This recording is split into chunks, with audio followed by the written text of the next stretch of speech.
makanya PMI saat ini sudah berada di sekitar 16 wilayah. Di tanah air juga ada 8 cabang di luar negeri. Jadi kita urus buruh migran juga, yang kebetulan juga dia sudah mulai dipaksa menjadi peserta BPJS juga hari ini.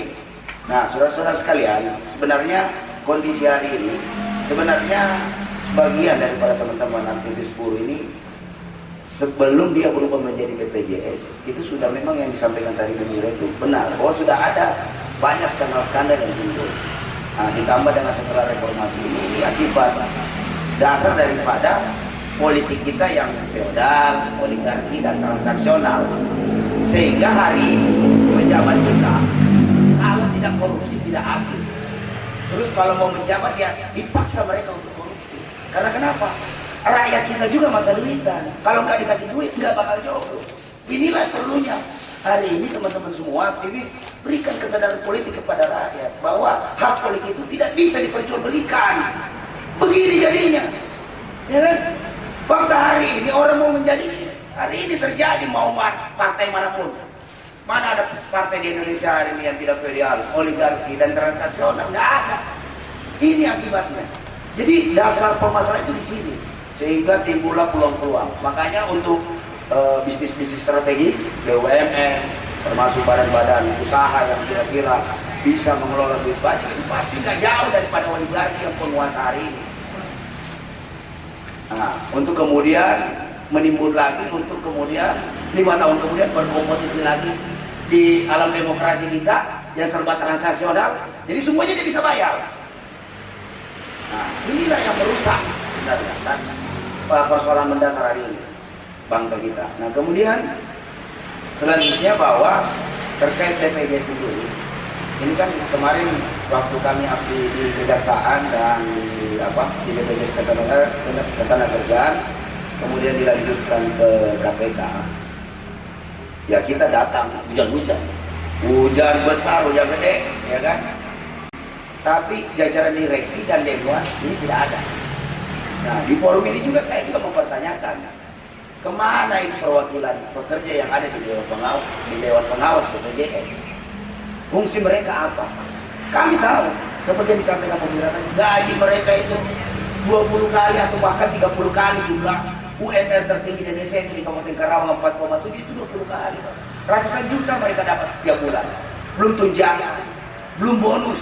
Bonusnya tadi bisa sampai berapa kali gitu kan? Setiap tahun. Sementara kami sendiri yang kerja di pabrik, paling bonus paling tinggi, saya sendiri tempat saya paling 1,5 kali gaji. Ya kan?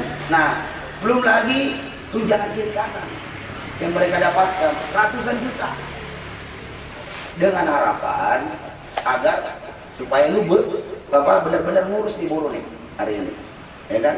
Kita tidak pernah protes untuk hal itu karena mungkin kita anggap juga ya sudahlah, itu kan mekanisme kebijakan internal secara corporate, ya silakan. Tapi dengan harapan lu benar-benar urus deh nih uang buruh, karena BPJS ini adalah 100% punya buruh, uang buruh yang diserahkan kepada pemerintah untuk dikelola.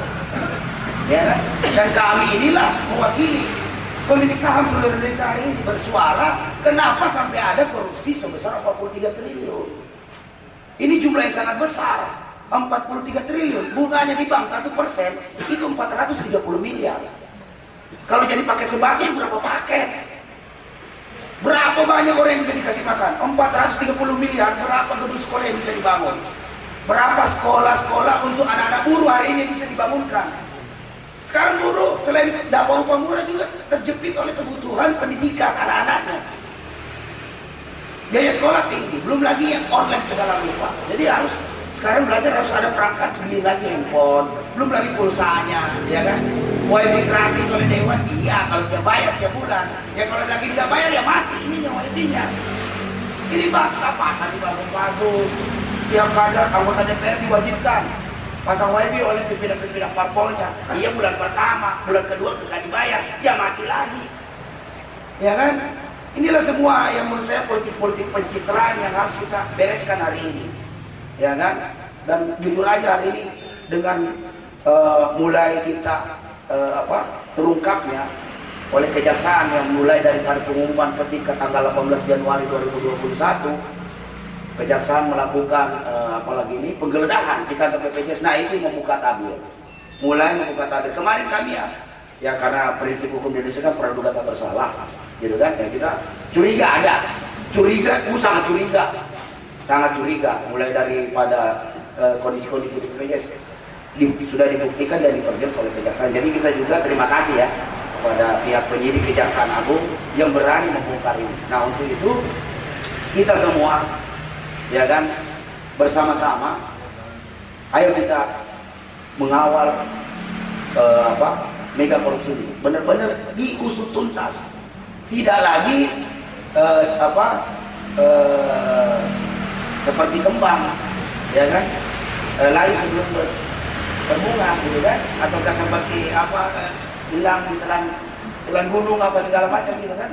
Kasus-kasus besar seperti ini tiba-tiba menguap aja, kita nggak tahu. Nah kenapa kami konsen turun tiba-tiba langsung PPNI mengambil inisiatif setelah kami rapat internal untuk melakukan aksi ke Kejaksaan Agung dan BPJS dan KPK, karena ada statement daripada Kejaksaan Agung yang disampaikan tadi Lira, temuan awal 43 triliun kemudian turun menjadi 20 triliun dengan alasan bahwa biasa perdagangan pasar modal. Nah itu kan berfluktuasi Pak, namanya juga dagang bisa saja bisa untung.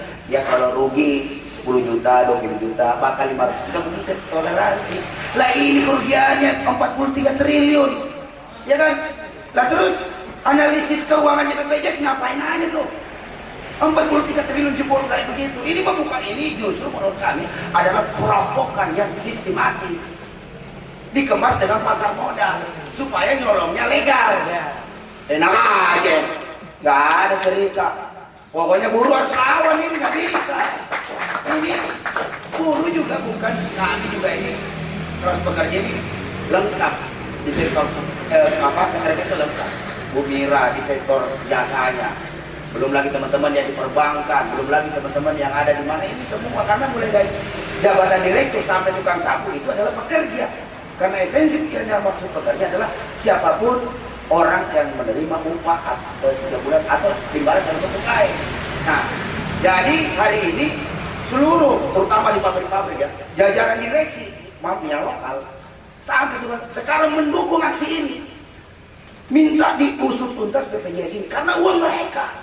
Ya kalau mungkin kami ini yang buru-buru yang middle, misalnya supervisor, ya mungkin puluhan juta ya, tapi bagi direktur manajer ini ratusan juta kok. Di dalam ini, mereka sekarang udah silahkan kalian aksi, kata kita dukung lah, itu uang saya juga. Ya kan, ada yang sebagian sadar, ada juga yang masih harus diberikan penyadaran. Nah maka dalam forum ini kita sampaikan, suarakan bahwa ini bukan hanya sekedar uang buruh, tapi uang seluruh rakyat. Setidak-tidaknya Bung Niko misalnya punya ponakan kan kerja di pabrik, duit itu juga, ya kan?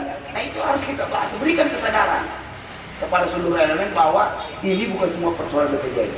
Selain itu kita tidak bisa juga teman-teman dulu merasa hari ini tidak harus ego sektoral ya. Ada dana bansos, ada dana asabri, ada dana jiwasraya, ya kan? Ya saya pikir kalau dana asabri kan itu dana TNI Polri. Saya pikir ya coba Pak Polisi, Pak TNI berpikir waras lah, duit Anda digarong, masa cicing wae? Biar mau dong. Ya kan? Ya kan? Nah kita dukung nih sekarang.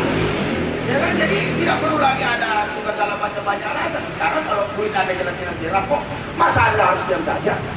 Nah, jadi kita harapkan juga teman-teman ada mahasiswa, ya kan? Minimal orang tuanya juga buruh ya, duit orang tuanya itu lagi dirampok. Jangan Anda diam saja, Anda itu kuliah dari jajan dari orang tua. Anda durhaka nanti sama orang tua, gak bantu orang tua. Jadi kita dorong juga teman-teman mahasiswa, ayo sama-sama bergerak. Ini saatnya kita berantas korupsi di Republik Indonesia. Ini momentum dahsyat karena semua elemen yang punya potensi-potensi ini lagi digarong besar-besaran. Jadi kita tidak boleh diam hari ini. Makanya saya terus gaungkan kepada teman-teman baik dalam dan di luar negeri untuk gaungkan ini. Dan acara hari ini pun digaungkan lagi, mungkin ada yang live streaming di Taichung, Taiwan. Juga teman-teman di Kuala Lumpur lagi ada. Nah itu sudahlah. Kita harus sampaikan kepada dunia bahwa memang Indonesia sangat koruptor. Rakyat harus bangkit melawan, basmi koruptor sampai ke akarnya.